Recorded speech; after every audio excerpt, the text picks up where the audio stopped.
que quedamos con más preguntas. Ayer se lo decíamos a don Juan Luis Rivera, el coordinador del Cuerpo de Letrados del Tribunal Supremo de Elecciones, que se iban a generar muchas preguntas, y en efecto. Don Juan Luis, gusto tenerlo de nuevo con nosotros, y muy amable usted con nosotros para explicar todas estas cosas y explicarle a la gente lo que está pasando después de esta decisión del tribunal. ¿Cómo está? Muy bien usted, don Henry, doña Lorena, un placer de acompañarlos de nuevo y estamos a la orden. Bueno, Precisamente esta es nuestra función, nuestra labor, tratar de despejar las dudas que existan para que exista esa claridad o esas dudas que se puedan generar puedan quedar claras y de verdad bien aclaradas para que no haya la menor posibilidad de generarse algún tipo de zozobra o inquietud al respecto. claro, y esto al margen, ahora ya vamos a hacer las preguntas muy puntuales. Esto al margen de todo, Lorena, yo creo que por mucho que se explique, ya en el tema político hay unas posiciones establecidas. Muy delimitada, sí. Muy delimitadas. Por mucho que expliquemos, ya hay un sector que dirá, quítenle la inmunidad, y otro sector que dirá que hay un intento de golpe constitucional, institucional, por parte del Tribunal Supremo de Elecciones, como dijo doña Pilar Cisneros en la declaración. Y por eso nosotros tenemos que cumplir con esta tarea de escuchar todas las voces. Don Juan Luis, don Mario Quiroz acaba de decir algo que nos llama mucho la atención, porque alega que incluso no es ni siquiera necesario, porque no está establecido así en ninguna parte del Tribunal Supremo de Elecciones, la necesidad de quitarle el fuero al presidente de la República. Es decir, que no había necesidad de que el tribunal le pidiera a la Asamblea que le levante la inmunidad al presidente, porque finalmente la investigación la cumplen ustedes y al final le piden ya puntual a la Asamblea que destituyan al presidente si esa es la petición. Es decir, que el único organismo en el país con el fuero suficiente, en este caso, para quitar al presidente o destituirle, es la Asamblea Legislativa, no el Tribunal Supremo de Elecciones producto de una investigación. Bueno, esta manifestación de don Mario permite hacer muchísimas aclaraciones y espero ir por parte para irlas resolviendo. En primer lugar, es importante aclarar que la función del Tribunal Supremo de Elecciones o las competencias que tiene el Tribunal Supremo de Elecciones son muy vastas. La Constitución recoge competencias como no solo la organización de las elecciones, sino que también le otorga condiciones o atribuciones interpretativas de la ley y de la propia Constitución. Además, le otorga la condición de juez de la República, de acuerdo con el artículo 100 de la Constitución.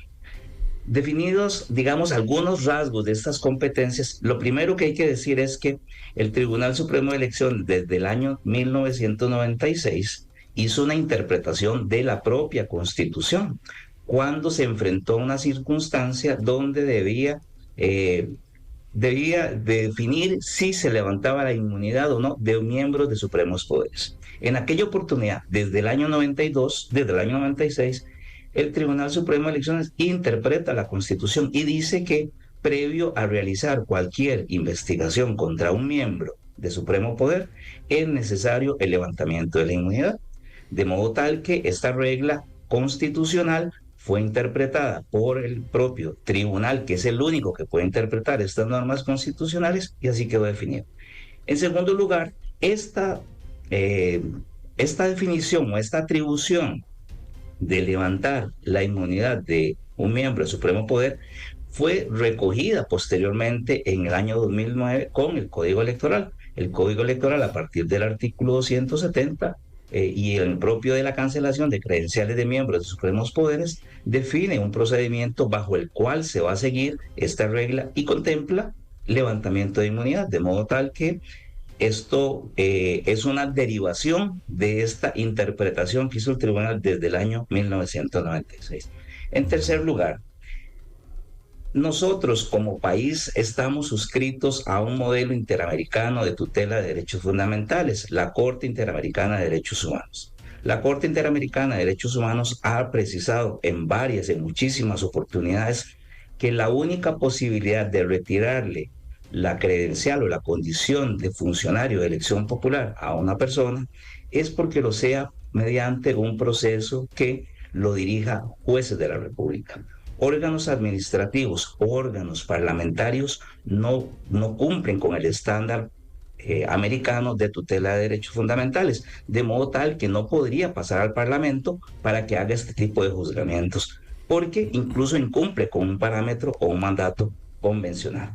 De modo tal que las reglas en punto al levantamiento de la inmunidad son las propias que fija la Constitución interpretada por el Tribunal Supremo de Elecciones y posteriormente desarrolladas en el Código Electoral. Sí, don Juan Luis, solo para reiterar de algo que usted acaba de decirnos, es decir, el Tribunal Supremo de Elecciones sí puede llegar, incluso ya después de toda la investigación, suponiendo entonces que le levanten inmunidad al presidente y que ya siga ustedes en el Tribunal Supremo de Elecciones con el proceso contra el presidente por beligerancia política, podría llegar entonces sí, según usted lo dice, a destituir al presidente. Es decir, sí tiene ese fuero especial.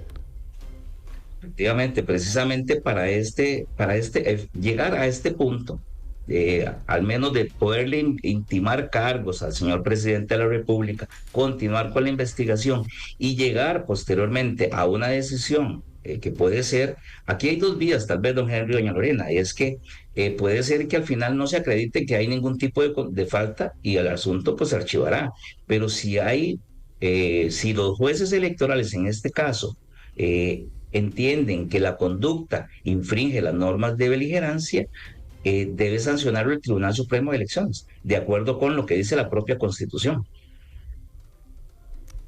Ahora, la otra gran pregunta es, entendiendo que obviamente como estamos en campaña política y las investigaciones tienen que ver con si el presidente en las alocuciones, en lo que ha hecho en las reuniones de los miércoles, las conferencias o en entrevistas tienen que ver con la campaña política, la pregunta de la gente, y lo hacíamos ahora incluso con don Mario, digo yo, entendiendo ese marco, la pregunta es ¿por qué ahora? ¿Por qué en este contexto tan difícil? Muy buena pregunta, don Henry. En este caso, el tribunal no puede continuar con la investigación o con esta investigación si no se hace el levantamiento de la inmunidad del señor presidente. Cabe recordar que estas denuncias no se presentaron ayer. Estas denuncias vienen presentadas desde el año pasado. Más o menos tenemos un año desde que se presentaron estas denuncias. Las primeras de ellas. A este expediente se le han venido acumulando otras gestiones, de modo tal que ya en este momento la sección especializada realizó el análisis de admisibilidad, pudo verificar todos los elementos que se necesitan para determinar que la gestión era admisible, y lo que sigue ahora sí es continuar con el trámite de acuerdo a cómo está fijado legalmente. Entonces, el tribunal no puede fijar los tiempos o decir voy a guardar este expediente porque va a pasar esto, puede pasar esto. Los trámites de beligerancia que se han presentado en meses atrás han continuado con las diligencias, solo que como no hay que solicitar un trámite de levantamiento de inmunidad, pues han continuado de la forma normal y natural que siguen este tipo de asuntos. Al punto que, don Henry y doña Lorena, la sección especializada en los últimos como 22 días ha resuelto 8 o 10 casos de estos de beligerancia. No podría detenerse en la resolución de estos asuntos porque es parte del trabajo normal y natural que tiene el tribunal. El tribunal no solo es organizador de elecciones, el tribunal también es administrador de justicia, es formador en democracia. Todas estas funciones tiene que seguirlas desplegando aunque el proceso electoral esté en marcha. ¿Cómo es el proceso siguiente en el escenario de que le levanten la inmunidad al presidente? Digo, por los tiempos seguramente va a ser muy complicado, pero digamos que ese escenario puede ocurrir. ¿Qué pasa? ¿Le conceden audiencia al presidente? ¿Lo escuchan para los hechos que se le están indilgando o atribuyendo? ¿Hay una sala de juicio? ¿Ese escenario, ese sitio cuál es? ¿Cómo se procesa un presidente? Igual, eso es otro tema que ya fue zanjado y fue aclarado por el Tribunal Supremo de Elecciones. Fue mediante una interpretación que hizo hace como 5 años, 6 años, a propósito del caso de doña Patricia Mora en aquel momento. En aquel momento el tribunal definió que cuando se juzga a miembros de supremos poderes y que tienen inmunidad, lo que se debe hacer es que la sección especializada, uno de sus magistrados se constituirá como como órgano director de ese procedimiento y se encargará de realizar esta audiencia en la que deberá dársele la oportunidad al señor presidente o al investigado de que se refiera a los hechos, se le pondrá en conocimiento de todas las denuncias, él podrá aportar la prueba, podrá aportar testigos, podrá aportar los elementos probatorios que estime convenientes. Además, en esa audiencia se podrán apersonar o podrán ser llamadas las personas denunciantes, quienes podrán aportar pruebas y demás. Frente a esta audiencia, que puede ser un día, 2 días, 3 días o varios días de audiencia, esto va a depender de cómo se desarrolle cada procedimiento. Hemos tenido procedimientos donde las audiencias son de 4, de 5 días. Entonces, en estos casos va a depender de cuánto dure esta audiencia. Concluida esta audiencia, está la posibilidad o el derecho de la persona investigada de formular conclusiones, de referirse a cuáles fueron los hallazgos que se encontraron en esta audiencia que se celebró. Posterior a esto, el magistrado que formó parte de esta instrucción remite a la sección especializada su informe sobre lo que encontró, y la sección especializada resolverá en primera instancia sobre si hay o no conductas que califican como beligerancia política. Sobre esta decisión de la sección especializada, para efectos de tutelar el derecho que tiene el investigado a la doble instancia, podrá recurrir la decisión ante el Tribunal Supremo de Elecciones. Ahora el pleno propietario será el que se pronunciará sobre si lo decidido por la sección especializada se ajusta a derecho, o si hay la valoración que hace el Tribunal Supremo de Elecciones en el pleno propietario es distinta de la que realiza la sección especializada. ¿Cuáles podrían, ¿cuáles Perdón. podrían ser las principales trabas que tenga este proceso? Creo que las propias de un proceso puede ser que se puede llevar a nivel judicial o a nivel administrativo. Digo, las trabas son las propias que se desarrollan en los trámites de índole jurídico, donde pueden haber recusaciones, pueden haber recursos, pueden haber incidentes, pueden haber peticiones de suspensión, pueden haber N cantidad de circunstancias que podrían dilatar o que podrían acelerar el procedimiento. Va a depender de cómo se vaya resolviendo cada una de estas gestiones, cada una de estas etapas que se tienen que dar en este proceso.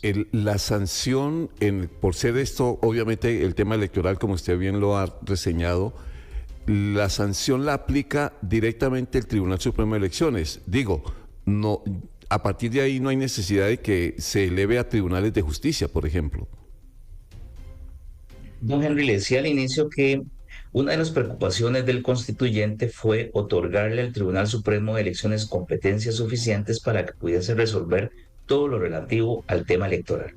Y de esta forma, lo único que reservó para fuera de la jurisdicción o de la tutela del Tribunal Supremo de Elecciones es lo relativo a las acciones de inconstitucionalidad. De ahí fuera le otorgó una serie de atribuciones y competencias que le permiten resolver este tipo de asuntos. De modo tal que la propia Constitución encarga en que sea el Tribunal Supremo de Elecciones el único que pueda resolver estos temas. Precisamente para cuidar y garantizar este parámetro convencional de la doble instancia, porque en el pasado se resolvía en una única instancia, fue que se desarrolló la sección especializada y se creó la sección especializada con el propósito de que viniese a atender estos asuntos en primera instancia, y a la persona investigada se le garantizara el derecho de que un juez distinto pudiese revisar lo actuado en esa primera instancia. Finalmente, quiero transmitir, voy a leer este mensaje que acaba de entrar de don Oscar Ugalde Víquez al 7003-1234. Como parte de la reflexión de muchos de los oyentes, que creo que él resume en parte, don Oscar, gracias por escribir, algo que yo le quiero transmitir a usted, don Juan Luis Rivera, en el momento político que estamos viviendo, porque dice el oyente: buenos días, Henry Lorena, que tengan un fabuloso miércoles. ¿No será posible acusar de beligerancia política al mismo Tribunal Supremo de Elecciones? porque evidentemente está desbalanceando el resultado futuro de las próximas elecciones. Gracias. No, gracias a usted por escribir y generarnos estas inquietudes. Que yo de inmediato, teniendo al coordinador del Cuerpo de Letrados del Tribunal Supremo de Elecciones, claro, pues debo planteárselo. Que todavía le genera a uno más claro, en la cabeza. Sumándole a lo que decía doña Pilar Cisneros, que esto es un atentado institucional, creo que fue un intento de desestabilizar, etcétera. El Tribunal Supremo de Elecciones, yo no sé si en algún momento se ha visto en semejante remolino por el contexto que estamos viviendo y lógicamente este temor de que el Tribunal Supremo de Elecciones no sea tan transparente como siempre se ha querido. Yo no sé qué opinión nos pueda generar usted. Don Henry, precisamente para efectos de verificar si hay una conducta prohibida o no, es que se realiza todo un procedimiento y donde lo verifican jueces distintos. Recordemos que el Tribunal Supremo de Elecciones son 9 jueces. En este momento 5 propietarios y hay 4 suplentes. Estos magistrados, cada uno tiene su propia independencia, su propia forma de ver las cosas. Y en respuesta a don Oscar, perdón, sí, al Tribunal Supremo de Elecciones se le puede denunciar por beligerancia. Todos los funcionarios que estamos, funcionarios públicos, estamos expuestos a este régimen de imparcialidad y precisamente hay funcionarios públicos que por el nivel o por el cargo que ostentan están sujetos a un régimen prohibitivo mayor. Es el caso de los funcionarios del Tribunal Supremo de Elecciones, donde nosotros hemos juzgado a funcionarios del Tribunal Supremo de Elecciones que han cometido faltas de este tipo. Faltas que infringen la imparcialidad a la que se encuentra obligado el funcionario público. Es que es una conducta... Perdón, don Juan Luis, discúlpeme, ¿sí? Pero si usted dice que en efecto el tribunal se puede demandar o denunciar por beligerancia política, ¿ante quién? El propio tribunal. Al propio tribunal, porque entonces habrá que ver una composición, quién fue el que tomó. Recordemos, don Henry, que la beligerancia política la comete el funcionario con sus actos o con sus manifestaciones. Es un delito o es una falta de resultado, tiene que materializarse en alguna conducta, hecho o manifestación. De modo tal que la persona que sienta que se cometió este tipo de falta deberá denunciarlo y puntualizar cuál es el hecho que se le atribuye al funcionario, para que se pueda investigar y conformarse de acuerdo con las reglas fijadas para ver el conocimiento del asunto. Tengo este celular, tengo este WhatsApp, claro, que no soporta llamadas. Vamos a tratar de tener muchas de estas inquietudes y lo vamos a tratar de transmitir obviamente en nuestra edición de la mañana. Don Juan Luis Rivera, coordinador del Cuerpo de Letrados del Tribunal Supremo de Elecciones, le agradecemos mucho que nos haya atendido esta mañana. Un gusto, don Henry, doña Lorena, siempre es un placer y de verdad, insisto, nuestra intención siempre es tratar de aclarar los temas para que exista esa certeza de cómo se resuelven los asuntos en el Tribunal Supremo de Elecciones. Que me la vaya muy bien y muchas gracias. Son las 7 de la mañana y 30 minutos.